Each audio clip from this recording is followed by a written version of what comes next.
But let's talk about all of this with, I'm delighted to say, my guest joining me today, as always, and she is Claire Pearsall, former Conservative Government Advisor. Thank you so much, as always, for joining us. Oh, thanks for having me. I mean, I waited on a long time there because I'm sodding angry. No, I'm sodding angry that anyone goes to school and gets either knifed or shot or bullied or anything. You just want your kids to be able to go to school and be safe. That seems to me to be a bare minimum requirement in a civilised society. What do you make of this stabbing rampage at this North London school in Brentwood? 2 boys, 12, 13, seriously injured, in hospital fighting for their lives. And a teen suspect in custody. Counter-terror probe, but they don't know if it's terrorism. It wasn't necessarily a terror attack. They don't know yet, even though numerous witnesses have said the boy shouted Allahu Akbar. Yeah, and that's come from some of the students at the school who witnessed this. Yeah. I mean, you've got pupils who are 12, 13, 14 years old watching somebody stabbed in the neck at school in a classroom, and reading through all of those pieces that in various different outlets. Horrendous what those kids have been through. They go to school to learn. You don't drop your kid off in the morning or send them out the door in the morning expecting this to happen, and this is now becoming the norm, and it's really frightening. It's certainly not shocking in the same way. Well, it sounds like it's a suspect. If reports are claiming that if this is the suspect, again, we've got no one. We don't know. We don't know. But the person, the boy who has been arrested was believed to be a suspended pupil from school. You get the schools. Schools have been told to try not to suspend pupils anymore. There's a reason why kids get suspended. Yes, I know, and it is very difficult to do that. I'm a governor at 2 different schools. It's incredibly hard to permanently exclude a kid, but also how did he get on site? I think there's a lot of questions there, but what can you say? I'm not surprised, and that's the really sad aspect of it. You read the news alerts coming in, it's another stabbing in London, and you just think, oh, here we are again. That's the thing. I'm not shocked by it. Again, okay, it's front page news today. Yeah. It is. There are plenty of these crimes that aren't front page news. That's the extraordinary thing. I find it extraordinary the police are saying they're not sure whether there is a terrorist motive. But again, we'll be told there's mental health problems. Well, that's what we'll be told. Same with Axel Rudakabana. Yeah. Mental health. It's always mental health, isn't it? It is. To a certain extent, Islamist extremism is, I believe, a mental health problem. If you think that because of your religion, whatever it is, that you should go around killing innocent people, you're mental. Yes, you are. But we're not going to be told in time. And what I find really frustrating in all of this is that we'll be told absolutely nothing. Yeah. So we're sort of left in the dark. We're sort of left to fend for ourselves. Once charges are brought, especially. Absolutely. And I understand that if there's going to be a case. But I think that they need to be a lot quicker at getting some details out there, especially for the parents of kids at that school. Yeah. But also, we have a problem. We have a problem with a radicalised society. We have a problem with anti-Semitism figures showing a spike. Again, so horrendous. When do you think it might be, more or less hideously inappropriate to taunt and harass and attack a Jewish person in this country? Oh, immediately after 2 Jews have been killed in their own synagogue by an Islamist attacker. I mean, that's what happened after the Heaton Park synagogue attack last year, according to these latest figures. I mean, we're looking at 10 anti-Semitic attacks a day. This is being normalised. Who's doing it? Sorry, who's doing it? We've imported Islamist extremism and anti-Semitism to this country. It's infected the left of this country. They were happy to play along. This is all part of this victim. Who's at the bottom of this victim pile? And they've decided that Jews are at the top, and white people are pretty near the top, and Muslims are absolutely at the bottom, and they're the people we must absolutely know, and trans people. If you're Muslim and trans, you tick every box. Tick every box. But then they've literally decided this idea, and therefore they do not report these crimes. They do not report these concerns seriously. There'll be all these people going, what about the threat of the far right? Yeah, but that's what they'll be saying. How many anti-Semitic attacks does it take to be worthy of some attention? Because it just feels to me at the moment everyone just goes, oh yes, isn't it terrible, and then they move on, and it's like, yes, it's terrible, people have died, it happens on a frequent basis, you're not being truthful about the numbers, and you're not doing anything about it. Exactly. What country are we living in? Well, exactly, and again, it's canary in the coal mine stuff. It really is. Everyone needs to wake up to that. And also, again, and it does affect everyone else. Bobbies have been forced to cut back some beats to 3 or 4 days a week because they're having to spend so much time policing protests. What are those protests? Well, the biggest protest they have to police every week, every fortnight, is the Palestine action protest. Of course, you then get time off because they're working on the weekend doing these protests. I mean, basically, we're not getting properly policed. We've got a spike in other crimes. bike theft, shoplifting and all that, because police aren't around dealing with these things because they're busy dealing with a load of people who are shouting hate on our streets. I'm sorry. There's a theme to a lot of this, people. There's a theme. Exactly, and in the Telegraph there's an interesting stat. We're arresting 1,000 people more a month at the moment in London due to these protests. And you just think, 1,000 people, right? Where are you putting them? What are you doing with them? It's making absolutely no difference to the events that are taking place on the street. Meanwhile, burglaries are happening, people's bags get nicked, bikes get nicked, cars get trashed, and we're all just supposed to go, oh, well, that's OK because it's the right to protest. And I'm fully in support of a right to protest, right up until it starts to affect the majority like this. Well, again, right up until when you're just a hate march rather than a protest trying to change anything.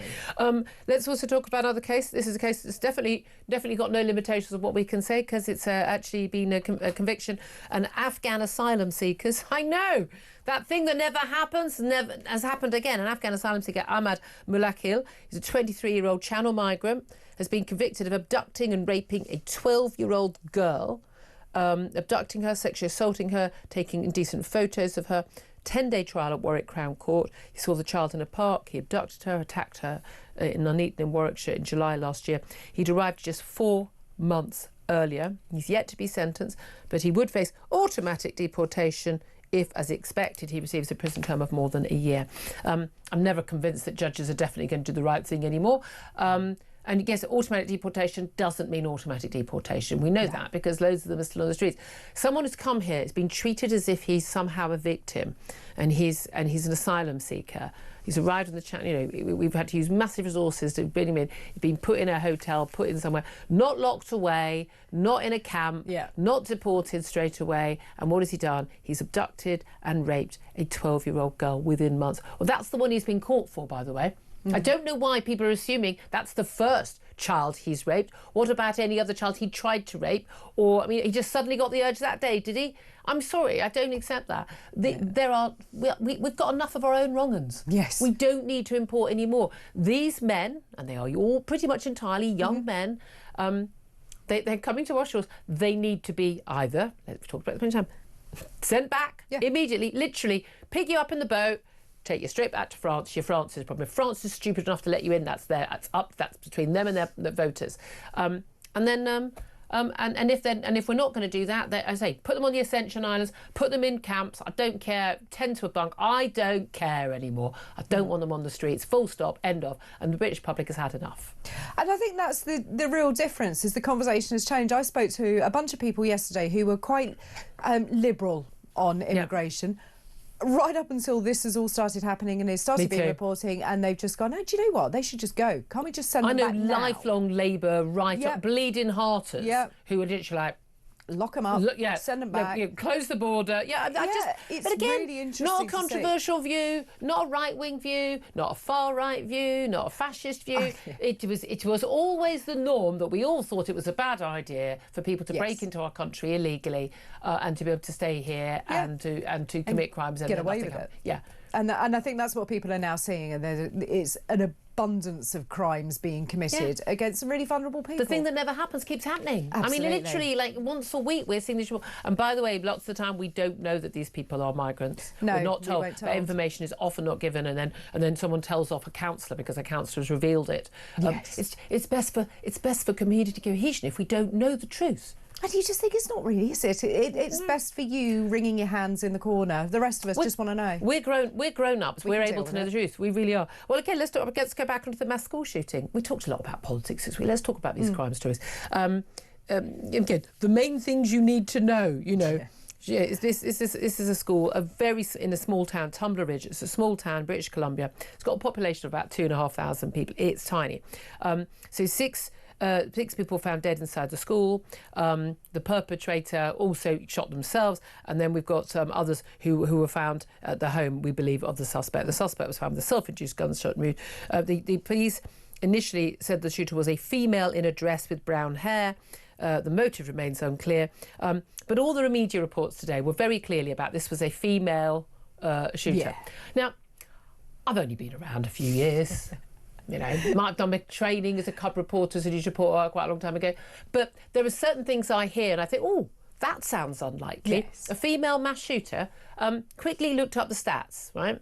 There has never been, mass shooting means only 4+, right? 4 is a lot of people killed, but there's never been a female mass shooter in either Canada or the UK, and in the US, where they have a lot of mass shootings, roughly 4 or 5% are women, okay? And nearly always that's actually involved a male perpetrator alongside, okay? Yes. So immediately my spidey senses said to me, I bet this isn't a female shooter, wearing a dress or otherwise. And you can see from the language, you think, oh, I know what this is. Yeah. This is going to be a trans person. Let's be specific. It's going to be a male identifying or dressing as a female, as a woman, because apparently a dress makes you a woman. And everyone's got a bit uncomfortable because, God forbid, we should use the wrong pronouns about a bloody mass murderer. I mean, that's the territory we're in. So the police, and, you know, this is a small town. People in the school telling their parents they know who the killer was. Identified really early and long before all the breakfast shows were on the telly today, long before the BBC Radio 4 programme. And by the way, I'm messaging all these people going, this is a man. This is a man. So I believe by all accounts, a 15-year-old boy who's gun mad, and also very confused and now thinks he's trans. Great combo, people. This is just the latest in a spate of killings by trans-identified people in North America. We have a problem there as well, but no one wants to talk about it. Here, Brianna J, a trans-identified boy was killed. His mother still refers to him as a her. It was a boy. I'm sorry, it's a terrible thing, and was targeted by two other kids who are behind bars, thankfully now. The police and the media did not stop talking about the fact this was a trans victim, even though the trans aspect had very little to do with the actual killing. This was very clear in the court transcripts. This shooter is trans, male trans identified. Nothing to see here. And I think that was it. I sort of woke up to the headlines, and immediately when you see female in a dress, at any point in any kind of reporting do you get a male suspect wearing trousers and a hoodie. You don't get that until much later when people are filling in the details. That's not the most immediate thing. So you knew there was something wrong about it.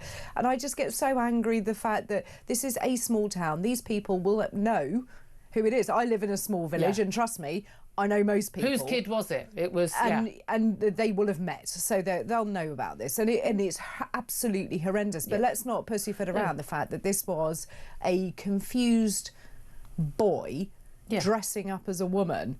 You can't entertain that it was female in the slightest. I mean, the worst thing, the thing to focus on is that a bunch of innocent children have been, and no doubt teachers as well, have been slaughtered. It's absolutely awful. But it's very important that we are clear about facts. And when people are news reporting, and genuinely, I kid you not, Amal Rajan, one of the presenters on the Radio 4 Today programme, we reported on this, actually said on air this morning, actually said, you know, a lot of reports, social media is not the place to go for reliable reporting on this. Au contraire, actually, social media is where this first emerged. I'm sorry, and I didn't put a post about it until I'd seen enough posts by people who had clearly done proper verification, who'd spoken to members of the family, who have a track record on these things, as opposed to some random conspiracy theorist.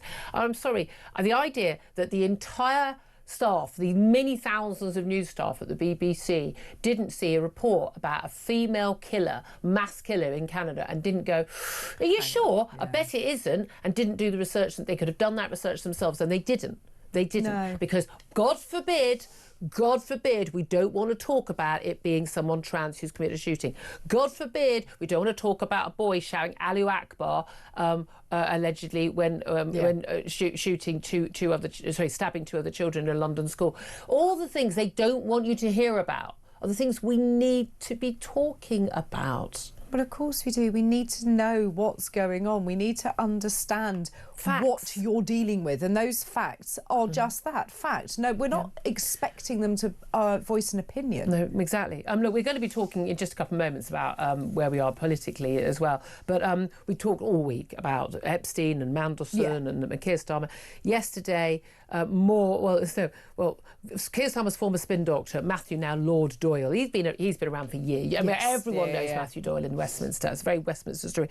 He's been suspended as a peer over his links to a sex offender counsellor who he campaigned for, who was basically who was accused of having downloaded indecent images of a 10-year-old girl, and other paedophile images. He denied it. According to Matthew Doyle, he asked if he was his friend. He denied it. He was suspended as a Labour candidate in a local council election, but Matthew Doyle went and campaigned for him after he'd been charged, but before he was convicted. And he was convicted after a guilty plea.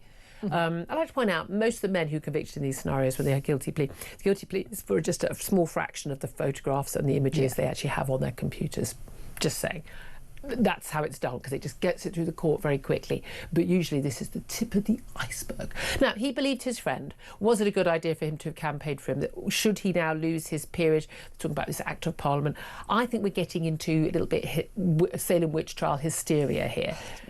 And it's a really difficult one because, unfortunately, it's coming on the back of all of the Peter Mandelson stories. Yeah. So it looks like the government has... Well, no, but this story's been around for quite a few months. Yes, it has, but it seems like there's a pattern around the Labour Party. Now, should he believed his friend, Matthew Doyle believed his friend, and then when he found out he had nothing to do with him, I just think that we're in danger of, as you say, I think we're in danger of just pushing these people and to say anybody that you've ever had contact with. Yeah.